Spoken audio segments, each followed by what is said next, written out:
Montana Territory, 1875. Liam Bradshaw reined in his horse at the ridge overlooking the vast expanse of valley below, his lean frame silhouetted against the amber glow of the setting sun. At 25, he had already spent 7 hard years working cattle drives across 3 territories, and the lines etched at the corners of his blue eyes told of squinting against prairie sun and winter blizzards alike. He adjusted his worn leather gloves, scanning the horizon with the habitual wariness that kept men alive in the unforgiving West. "No place for settling down out here," he muttered to his gelding, reaching down to pat the horse's muscular neck. "Just you and me, Rusty, that's how we survive." Liam had built his life around this certainty. Attachment was a liability on the frontier. He'd seen too many good men broken by loss, homesteaders who watched their wives wither from loneliness or die in childbirth, ranchers who lost everything to winter storms or rustlers. His own father had never recovered after Liam's mother passed, drinking himself to an early grave. The lesson seemed clear: lone wolves survived the frontier. Family men suffered. Working as foreman for the Rocking M Ranch gave him purpose enough. With spring roundup finished, Liam had volunteered for this solitary mission, riding out to check the condition of the line cabin and grazing prospects in the north pasture. He relished these assignments, the quiet companionship of his horse and the vast open spaces that asked nothing of him but competence and caution. As dusk deepened across the valley, a flicker of golden light caught his attention, a lantern burning in the window of the line cabin below. Liam frowned. The shack should be empty. Old Man Miller had mentioned some distant cousin using it temporarily, but Liam expected they'd moved on weeks ago. "Let's check it out, boy," he said, nudging Rusty forward. Perhaps it was just travelers seeking shelter for the night. Or worse, squatters who needed clearing out before they caused trouble. Either way, Liam knew his duty. He would handle it with the same efficient detachment he applied to every task, then continue his solitary circuit of the ranch's boundaries. Simple, uncomplicated, the way he preferred his life to remain. What he couldn't know, as he guided his horse down the slope toward that flickering light, was that nothing would ever be simple again. Tessa Garrison startled at the sound of approaching hoofbeats, nearly dropping the pot of stew she'd just lifted from the cook stove.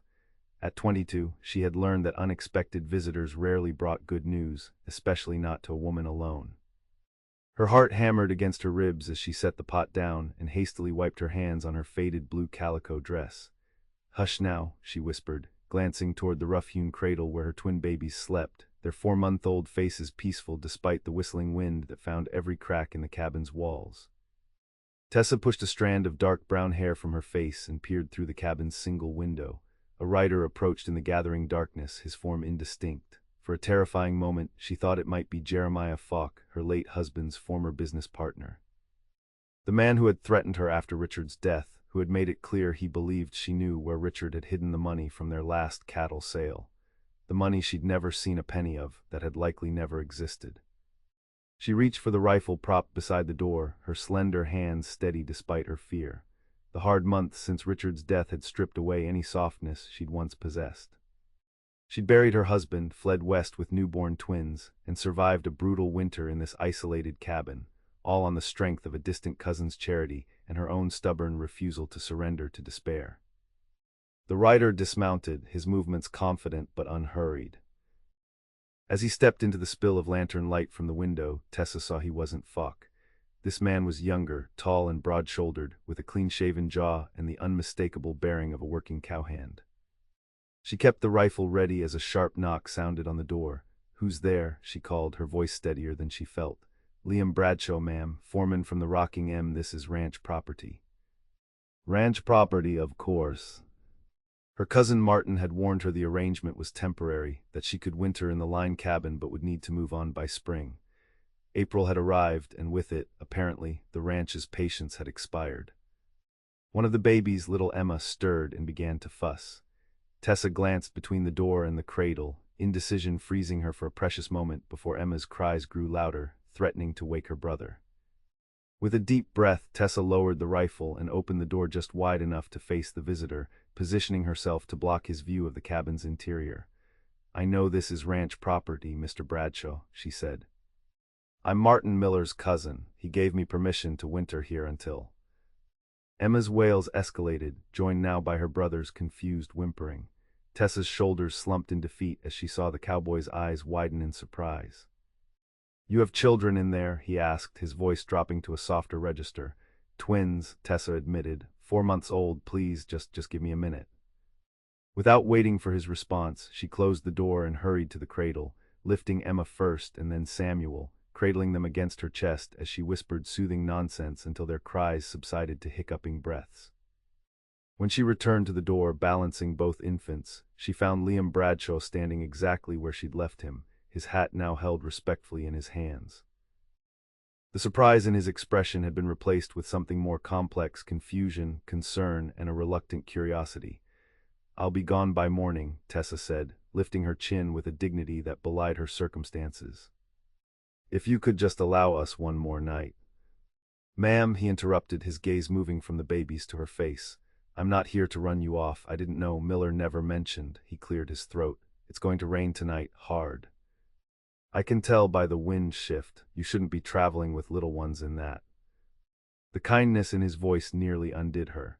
After months of facing the world alone, the simple absence of hostility felt like a blessing she wasn't prepared to receive. "Thank you," she managed. An awkward silence stretched between them, broken only by Samuel's contented gurgling as he discovered his fist and began to gnaw on it enthusiastically. "I should make camp before the rain starts," Liam finally said, settling his hat back on his head. "I'll be up by the ridge if you need anything, Mrs. Garrison," she supplied. "Tessa Garrison. But I'm a widow, so just Miss Garrison now, I suppose." Something flickered in Liam's eyes at the word widow, a shadow of recognition or perhaps wariness. He nodded curtly. "Miss Garrison." "Good evening to you." As he turned to leave, a cold gust of wind swept through the clearing, carrying the first heavy drops of the promised rainstorm. Emma began to cry again, startled by the sudden chill. "Mr. Bradshaw," Tessa called, surprising herself with the invitation that followed. "There's stew enough for two, and it seems foolish for you to get soaked when there's shelter here." The cowboy hesitated, clearly torn between propriety and practicality, as the rain began to fall in earnest. "I can sleep in the lean-to with my horse," he offered, a compromise that would preserve her reputation while keeping him dry. "That would be fine," Tessa agreed, stepping back to allow him entry. "And I would appreciate hearing news. It's been a solitary winter." As Liam Bradshaw crossed the threshold, bringing with him the scents of leather and pine and honest work, Tessa felt something shift, a subtle realignment of possibilities, as if the lonely trajectory of her life had encountered an unexpected fork in the trail. She couldn't know yet whether this chance meeting represented danger or salvation, but for the first time in months, she felt the stirring of something dangerously close to hope. The stew was simple: rabbit, potatoes, and wild onions, but to Liam, it tasted better than anything he'd had in months. He sat awkwardly at the rough-hewn table, acutely aware of the domestic scene around him. Tessa Garrison had settled the twins back in their cradle, and now moved with quiet efficiency around the small cabin, her slender form illuminated by the lantern's glow. "How long have you been out here alone?" he asked, immediately regretting the question when he saw her shoulders tense. "Since November," she answered after a moment. "Martin was kind enough to offer the cabin after Richard passed. I had nowhere else to go, and the babies were due." Liam tried to imagine it, a woman alone in the wilderness, giving birth to twins as winter descended on the Montana territory. The thought made his chest tighten with an unfamiliar ache. "You delivered them here by yourself?" Tessa smiled faintly. "No, thankfully. There's a Blackfoot woman, Morning Star, who lives with her family about 3 miles north. She helped me." She glanced toward the cradle. "I wouldn't have survived without her." The frank admission hung in the air between them. Survival out here was never guaranteed, even for strong men with resources, for a pregnant widow with nothing. "You're leaving tomorrow?" he asked, pushing his empty bowl aside. "I have to," she said simply. "I've known all along this was temporary. I have a little money saved, enough for train fare to Helena. I hear they need seamstresses there." "With the twins?"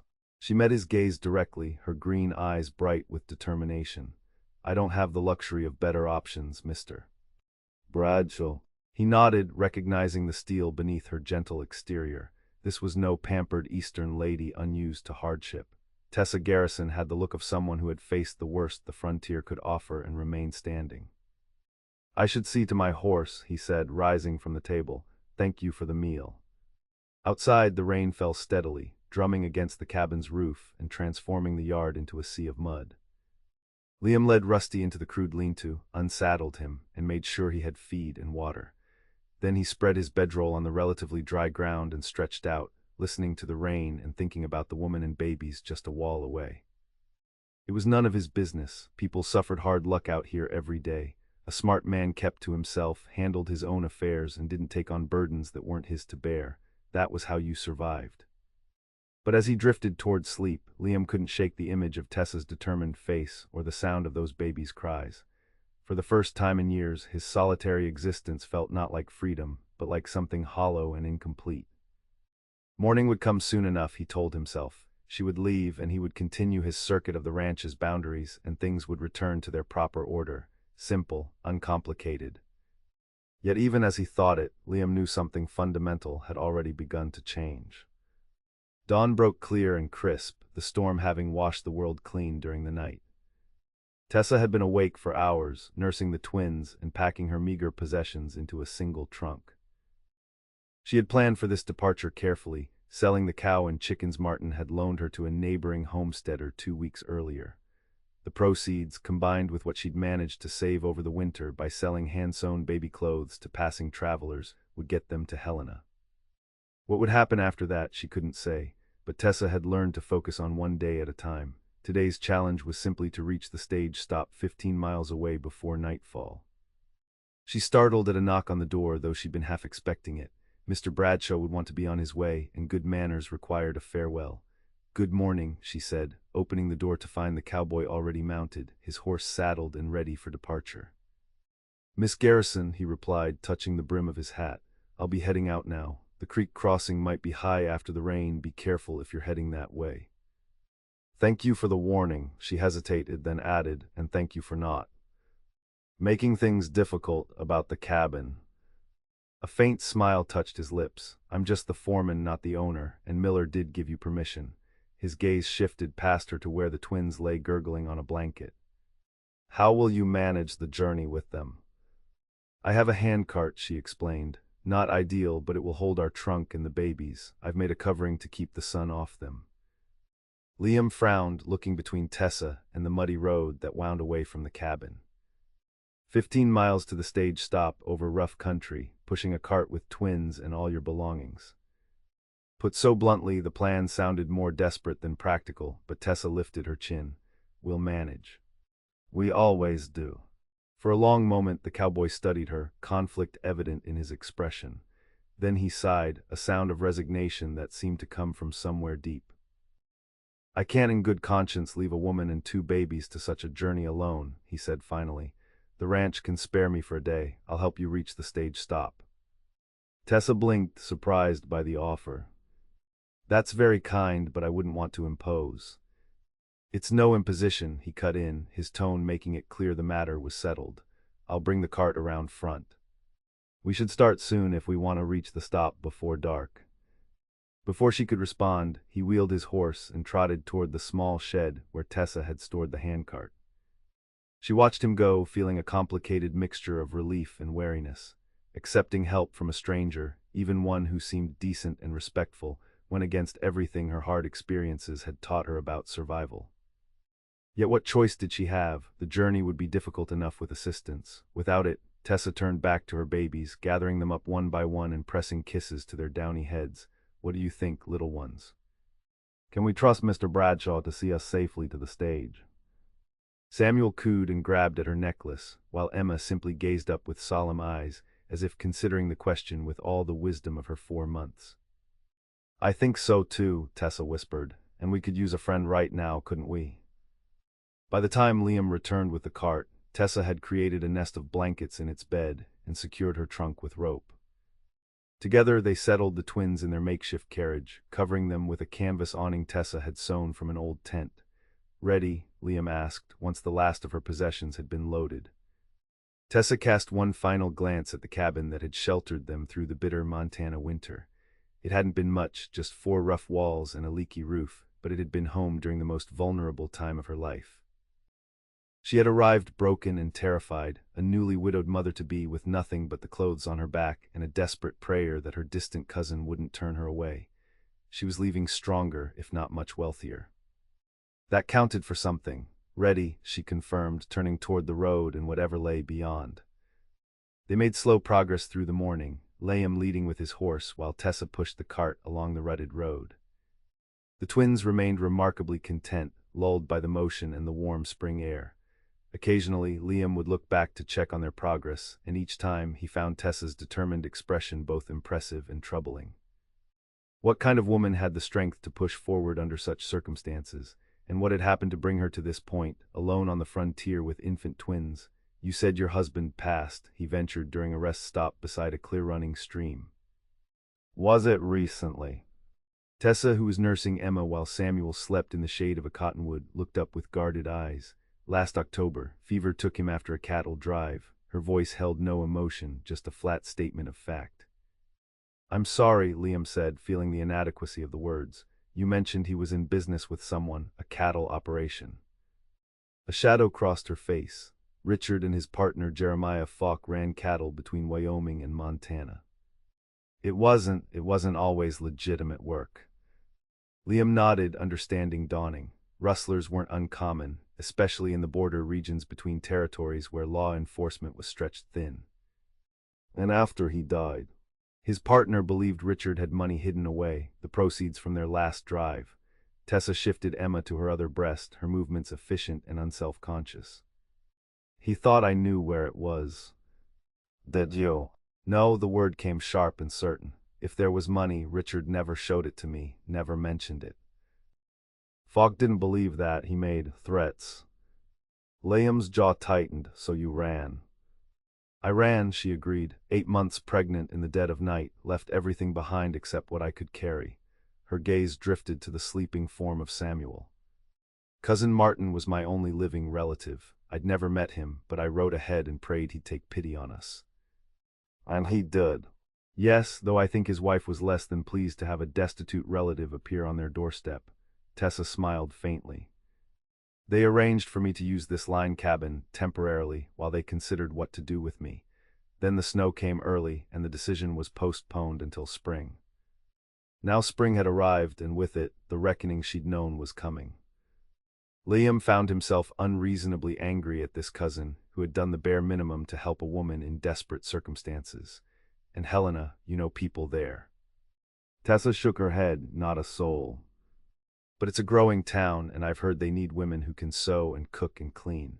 I can do all three well enough.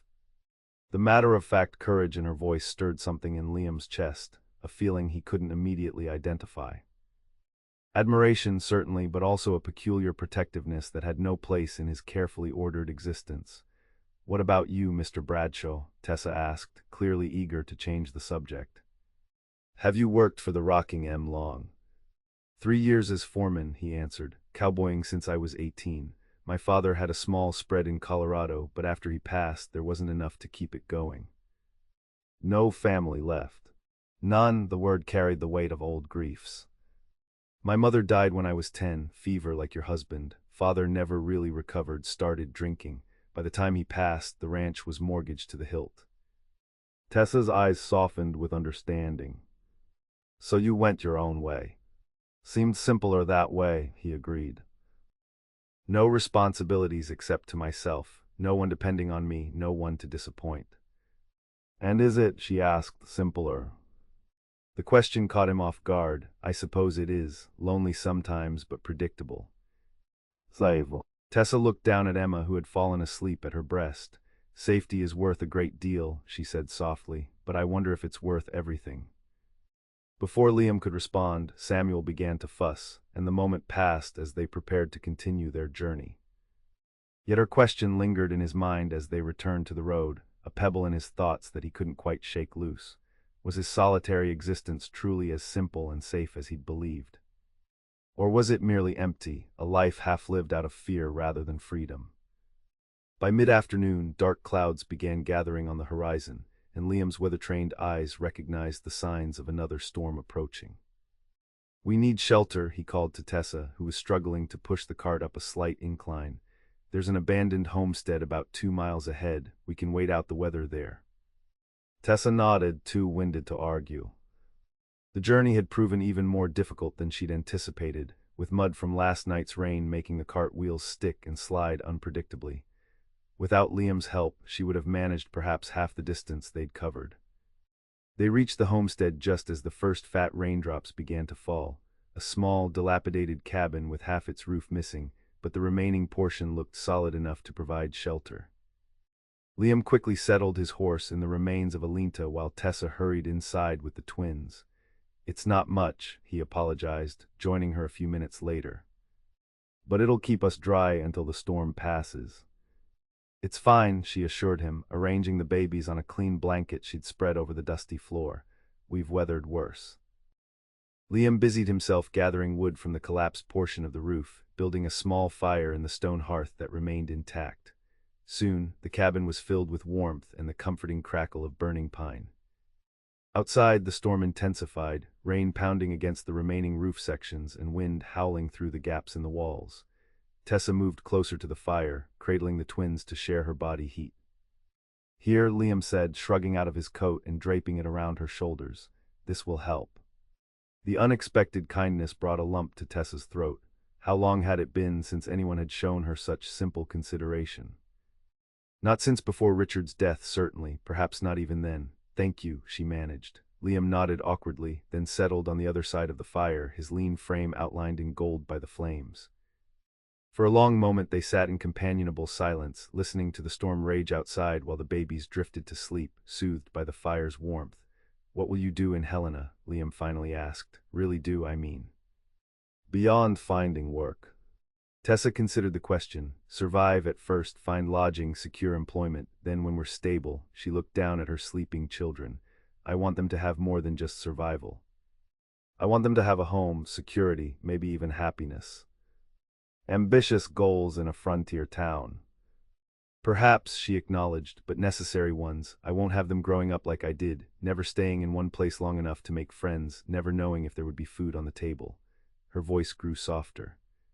"Never feeling safe." Liam studied her across the flames. "Is that why you married, for safety?" The directness of the question should have offended her, but somehow, in this abandoned cabin with rain drumming overhead, ordinary social conventions seemed less important than honesty. "Partly," she admitted. "Richard was older, 34 to my 17. He offered stability, or what passed for it, in his nomadic lifestyle. My father had just died, leaving nothing but debts. It seemed like the only path forward." "And was it? A path forward?" Tessa considered this. For a time, Richard wasn't. He wasn't cruel exactly, just distant, preoccupied with his business. We were married for 4 years, and I think I knew him less at the end than I did at the beginning. She hadn't intended to reveal so much, but there was something about Liam Bradshaw that invited confidence, perhaps his attentive silence or the absence of judgment in his steady gaze. "What about you?" she asked. "You've never been tempted by marriage, a home of your own?" A shadow passed across his features. "Once, there was a girl in Laramie, daughter of a shopkeeper. We courted for nearly a year. I'd saved enough for a small piece of land, was ready to settle down." "What happened?" "Cholera took her and her whole family in a week." His voice was matter of fact, but Tessa could sense the old pain beneath the words. "After that, I decided the wandering life suited me better. No roots to tear up, no attachments to break. No heart to risk," Tessa added softly. Liam's eyes met hers across the fire, startled by her perception. "Yes," he acknowledged after a moment, "exactly that." The honesty of the admission created a curious intimacy between them, a recognition of shared wounds carefully protected. In another life, under different circumstances, Tessa might have reached across the space to touch his hand, to offer comfort through connection. Instead, she said simply, "I understand," and saw in his answering nod that he knew she truly did. Outside, the storm began to subside, rain softening to a gentle patter against the roof. Emma stirred and began to fuss, breaking the moment between them. As Tessa tended to the baby, Liam rose and moved to the broken window, checking the sky. "We won't make the stage stop before dark," he announced, "not with the roads washed out like this." Tessa nodded, having reached the same conclusion. "We can stay here tonight," she suggested. "Continue at first light." Liam hesitated, clearly weighing propriety against practicality. It would be best, he agreed finally. I'll see what I can do about improving our shelter. While Tessa fed the twins, Liam worked to make the cabin more habitable, patching holes in the remaining roof section with branches and canvas from his saddlebags. By the time darkness fell, he had created a relatively dry corner where Tessa could sleep with the babies, while he would take the space near the door. They shared a simple meal of jerky and hardtack from Liam's provisions, supplemented with the last of Tessa's journey bread. As they ate, Liam found himself watching Tessa with the twins, the gentle way she handled them, the soft words she murmured, the absolute devotion evident in every gesture. "You're good with them," he observed. "Some women find motherhood challenging." A smile touched her lips. "Oh, it's challenging, exhausting, frightening, overwhelming, but also," she brushed a finger across Samuel's cheek, "they're everything. My whole world narrowed to these two small lives the moment they were born." Liam tried to imagine it, that kind of all-consuming love, that sense of purpose beyond oneself. His solitary existence suddenly seemed not just simple but empty by comparison. "Get some rest," he said, rising to bank the fire. "Tomorrow will be another long day." Tessa nodded and gathered the twins, settling them in the nest of blankets she'd prepared.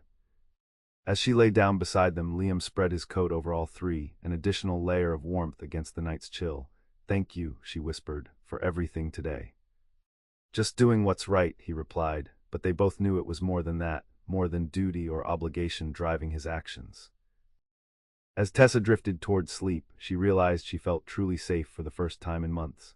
Not just physically protected from the elements, but emotionally secure in the presence of someone who seemed to see her, really see her, and offer help without expectation of return. It was a dangerous feeling to nurture, this trust in a man she barely knew. Dangerous because it would make tomorrow's parting at the stage stop all the more difficult. Dangerous because it awakened longings she'd thought safely buried, for connection, for partnership, for a shared life rather than a solitary struggle. Beside the door, Liam stretched out on his bedroll, listening to the soft breathing of Tessa and the twins. He should be planning tomorrow's route, calculating how quickly he could complete his circuit of the ranch boundaries after seeing them safely to the stage. Instead, he found himself wondering what would happen to them in Helena, if Tessa would find decent work, safe lodging, kindness among strangers. He wondered, too, about the man named Falk who had threatened her. Was he still searching for her, for the money he believed she had? The thought stirred an unexpected protectiveness in Liam's chest, a fierce desire to ensure no harm came to Tessa or her children. It was an unfamiliar feeling, this concern for someone beyond himself, and it disturbed the careful equilibrium of his existence. Tomorrow, he reminded himself firmly. Tomorrow they would reach the stage stop, and Tessa Garrison and her twins would continue to Helena, and he would return to his solitary, uncomplicated life as if this brief intersection had never occurred. Yet even as he thought it, Liam knew something fundamental had shifted within him. A realization taking root that perhaps what he had long considered strength was actually fear in disguise, and what he had called simplicity was merely emptiness waiting to be filled. Dawn revealed a transformed landscape, mud-slick trails and swollen creeks that made their progress even slower than the previous day. By mid-morning, Liam was forced to admit they wouldn't reach the stage stop before the afternoon stage departed. "We'll miss today's coach," he told Tessa as they paused to rest beside a creek too deep to ford safely. "The next one won't come through until Friday."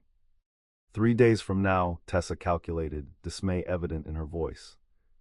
"What should we do?" Liam considered their options, none of which seemed ideal. "We could push on to the stage stop anyway. They have rooms for travelers, though they're not much more than closets with cots." "Expensive closets," Tessa murmured, clearly thinking of her limited funds. Or, Liam continued, an idea taking shape even as he spoke, "we could head back to the ranch. It's actually closer from here, and Miller owes you better hospitality than he's shown. You could stay at the main house until Friday, then I could bring you back for the stage." Tessa hesitated, weighing her pride against practicality. "Would your employer allow it?" "Miller doesn't actually own the ranch," Liam explained. "He manages it for the owner who lives back east, and yes, he'd allow it, especially once I explain the situation. We've housed stranded travelers before." After a moment's consideration, Tessa nodded. "If you're certain it wouldn't cause trouble, that seems the wiser course. The twins would benefit from proper shelter for a few days." Relief flooded through Liam. though he couldn't have explained why the prospect of Tessa staying at the ranch pleased him so much. Then it's settled, we'll need to backtrack to that fork we passed earlier, then take the north trail. As they retraced their steps, Liam found himself planning improvements to their accommodations at the ranch, ensuring Tessa had a comfortable room, arranging for hot meals, perhaps even securing a proper crib for the twins. These thoughts occupied him so completely that he almost missed the sound, a subtle shift in the ambient noise of the forest, a crackle of underbrush that didn't match their own movements. Liam reined in his horse sharply, holding up a hand to signal Tessa to stop. "What is it?" she whispered, instinctively moving closer to the cart where the twins slept.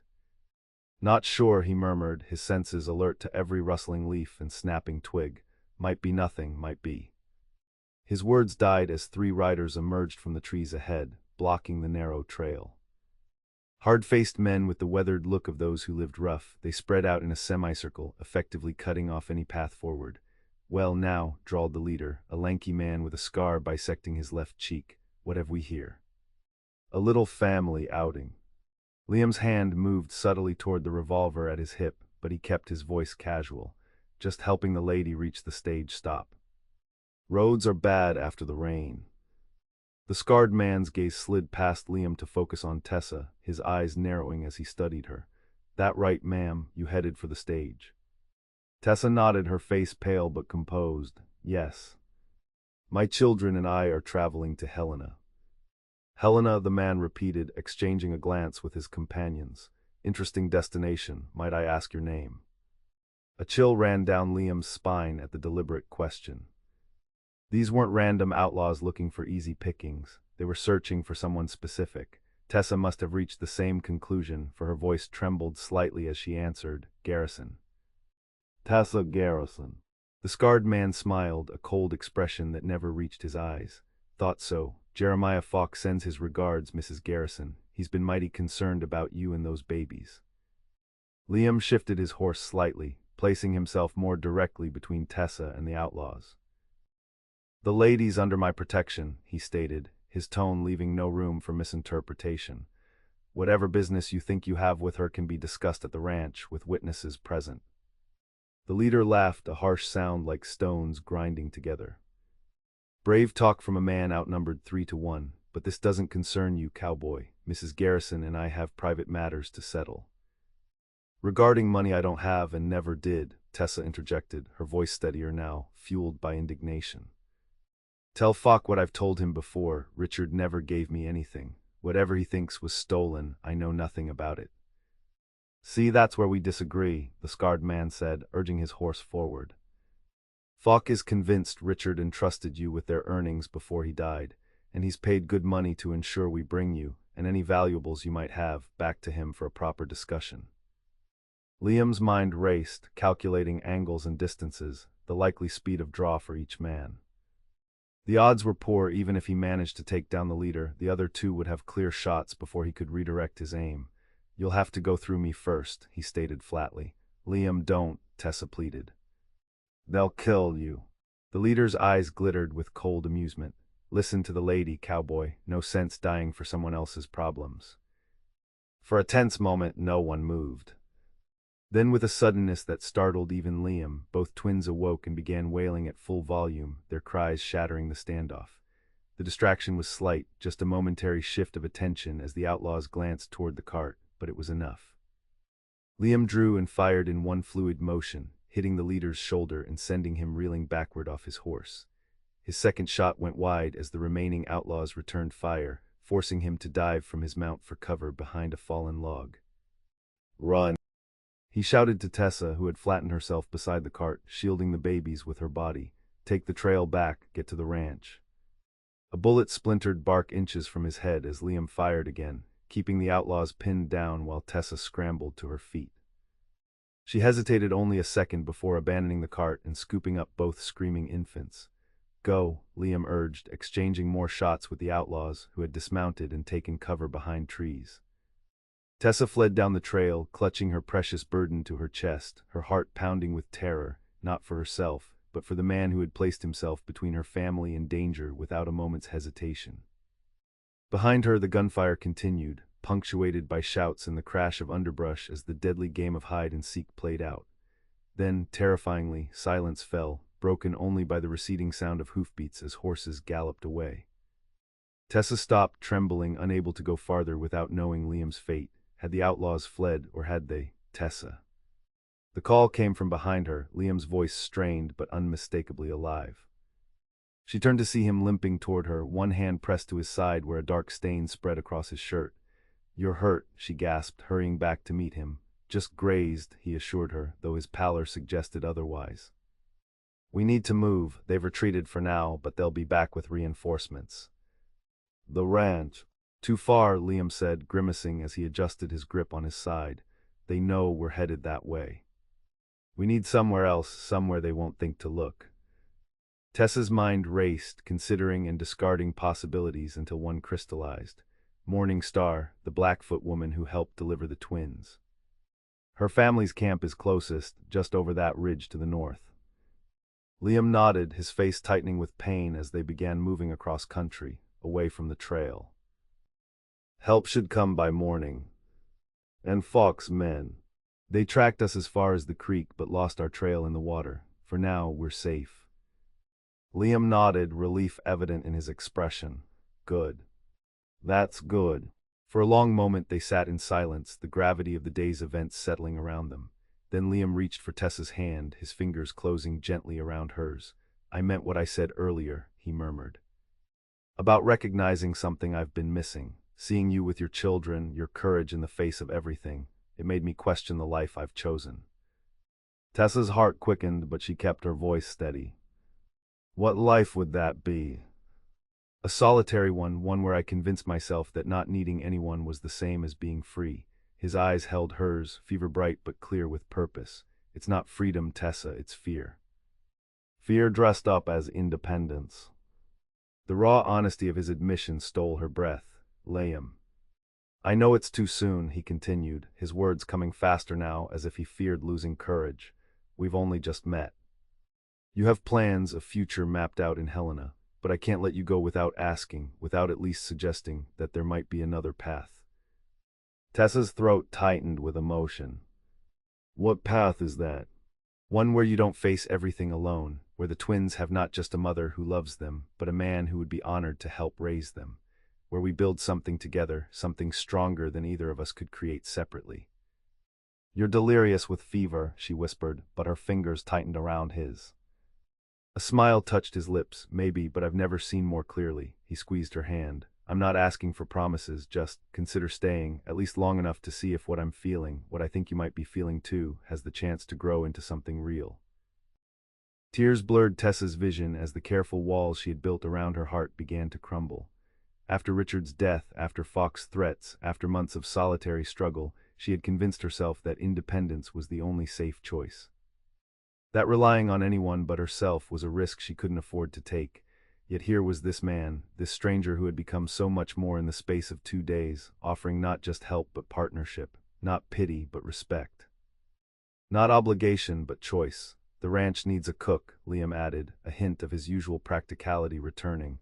"The bunkhouse crew would be over the moon to have decent meals for a change. And there's a cabin near the main house, small but sound, with room for a garden. It could be a good place to raise children."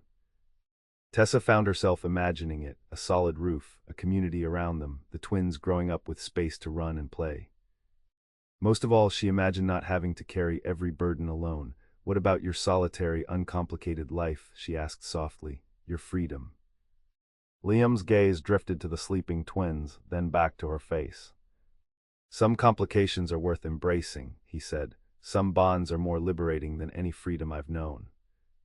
Before Tessa could respond, commotion outside the lodge announced the arrival of riders from the ranch. The moment of quiet intimacy shattered as Morning Star's husband entered with news. A posse had been formed, the sheriff notified, and Fox men were being pursued eastward.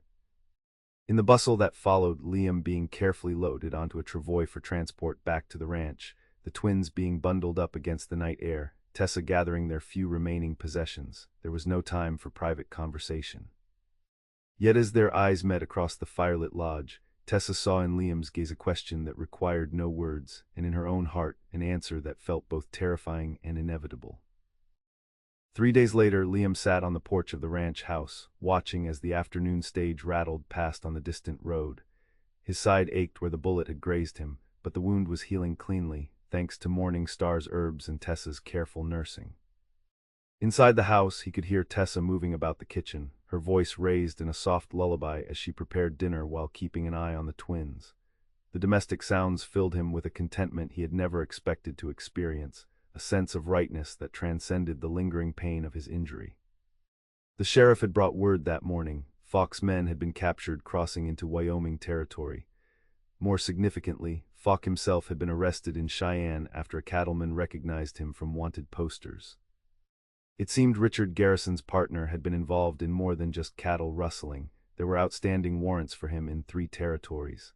The threat that had shadowed Tessa for months had finally lifted, leaving her truly free to choose her path forward. And she had chosen to stay, not as the ranch cook, as Liam had initially suggested, though she did prepare meals that made the cowhands look forward to coming in from the range. Not in the small cabin near the main house, which proved to need more repairs than anticipated. Instead, at Miller's surprising suggestion, Tessa had taken up residence in the ranch house itself, officially as the housekeeper but increasingly as the heart of the operation. Even Miller's wife, initially cool to the arrangement, had softened in the face of Tessa's competence and the twins' irresistible charm. As for Liam, the porch steps creaked as Tessa emerged from the house, balancing Samuel on one hip while she settled beside him. The evening light caught in her dark hair, illuminating hints of auburn that he hadn't noticed before. "Stage is gone," she observed, following his gaze to the distant road. "Heading to Helena without us." "Any regrets?" he asked, reaching over to take Samuel, who gurgled happily at the transfer. Tessa considered the question, her green eyes thoughtful. "About Helena, no. It was never more than a desperate plan, a place to run when I had nowhere else to go." She smiled, the expression transforming her face with a radiance that still caught him by surprise. "This feels like somewhere, not nowhere. Like a beginning, not just an escape." Liam nodded, understanding completely. In the short time since their return to the ranch, something had shifted between them, a tentative exploration becoming a confident certainty, a possibility transforming into a shared vision. "Miller offered me a raise today," he said casually, and mentioned that the East Pasture has good water rights, said it would make a fine homestead for a family man. Tessa's breath caught. "Are you thinking about it?" "Yes." Liam shifted Samuel to his other arm, wincing slightly at the pull on his healing wound. "Building something of our own, not just working someone else's land. A place for the twins to grow up with room to expand if," he hesitated, suddenly uncertain. "If there were more children someday," Tessa finished softly. Their eyes met, and in that moment Liam saw his future reflected in her gaze, not the solitary existence he had once believed was his destiny, but a life rich with connection, purpose, and love. "Tessa," he began, then stopped, searching for words adequate to the moment. "I know it's only been days, not the months or years most people have to be certain, but I've never been more sure of anything than I am of this, of us." He set Samuel down on the porch between them, the baby immediately becoming fascinated with a loose thread on Liam's pants. "When I found you in that cabin with the twins, something changed in me," Liam continued. "It was like waking up from a dream I didn't know I was having. The life I thought I wanted, solitary, uncomplicated, suddenly seemed hollow." "Liam, let me finish," he said gently. "I've spent years believing that not needing anyone was strength, that independence meant never being vulnerable. I was wrong." He reached for her hand, his calloused fingers entwining with hers. "True strength is having the courage to love, knowing how badly it might hurt. True freedom is choosing to bind your life to others, not drifting alone." Tears welled in Tessa's eyes, but her smile remained steady. "For someone who claims not to be good with words, you're doing remarkably well." Liam chuckled, some of the tension easing from his shoulders. "What I'm trying to say, what I should be asking, is whether you might consider making this arrangement permanent. Not just staying at the ranch, but building a life together. You, me, the twins, a family." Tessa's free hand came up to touch his face, her fingers gentle against his jaw. "Are you proposing marriage, Liam Bradshaw?" "I am," he confirmed, turning to press a kiss against her palm, inelegantly perhaps, but sincerely. Then yes, she said simply. Yes to marriage, yes to building a homestead. Yes to expanding our family someday, her smile widened. Yes to all of it. The certainty in her voice, the absolute absence of doubt or hesitation, filled Liam with a joy so profound it bordered on disbelief. How had he, who had spent years believing himself destined for solitude, found such complete acceptance, such perfect belonging? As if sensing the shift in the emotional current, Samuel chose that moment to topple sideways, landing against Liam's leg with a startled expression that quickly transformed into delighted giggles. From inside the house came Emma's answering coos, as if even she, too young to understand the words spoken on the porch, somehow sensed the significance of the moment.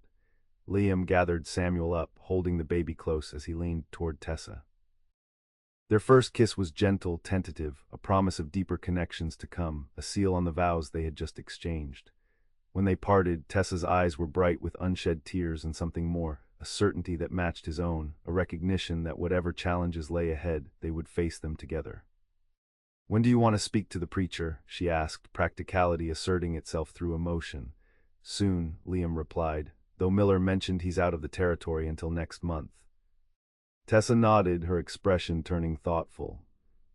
"That gives us time to prepare, to be certain this is right for everyone." "It is right," Liam assured her, his conviction absolute. "I knew it the moment I found you in that cabin with the twins. The moment I realized my bachelor days were over, and I couldn't be happier about it." As the sun dipped below the western mountains, casting long shadows across the ranch yard, Liam Bradshaw and Tessa Garrison sat side by side on the porch, Samuel contentedly nestled between them. They spoke of practical things, the improvements needed for the East Pasture homestead, the supplies required for a proper wedding, the arrangements necessary to make their unconventional family official in the eyes of the law and society. Yet beneath these practical concerns flowed a deeper current of understanding, that in this harsh frontier where survival itself was never guaranteed, they had found something rare and precious. Not just love, though that burned bright between them, but partnership, belonging, home. For Tessa, who had fled in fear with nothing but her unborn children and desperate prayers, it meant safety at last, not the temporary shelter of a borrowed cabin, but the permanent sanctuary of shared commitment. For Liam, who had convinced himself that solitude was preferable to vulnerability, it meant the courage to embrace connection despite its risks, to build something lasting rather than merely existing from one season to the next. And for the twins, still too young to understand the significance of that evening on the porch, it meant growing up with both a mother who had risked everything for their safety and a father who had chosen them with his whole heart, a family bound not just by blood or necessity, but by deliberate, joyful choice. As darkness settled over the Montana territory, stars emerging in the vast sky above, Liam felt a profound sense of homecoming, as if his years of wandering had been leading him, all along, to this woman, these children, this life they would build together. His bachelor days were indeed over, ended not with reluctance but with gratitude. Ahead lay challenges, certainly, the hard work of creating a homestead, the daily demands of raising children, the inevitable conflicts and compromises of married life. Yet facing these challenges together seemed not a burden but a privilege, the greatest adventure of his life, unfolding one day at a time. "We should go in," Tessa said eventually, as the evening chill deepened. "Emma will be hungry, and the hands will be coming in for supper soon." Liam nodded, rising and offering his hand to help her up. Together they entered the warm, lamplit house, carrying Samuel between them, three becoming four as they gathered Emma from her makeshift cradle, the small family complete in the simple act of coming together at day's end. And in that ordinary moment, both Liam and Tessa recognized the extraordinary truth that had transformed their lives in the space of mere days. That love, when found on the frontier, proved not a weakness but the greatest strength of all, a fortress against hardship, a shelter from storms, and the surest path toward a future bright with possibility.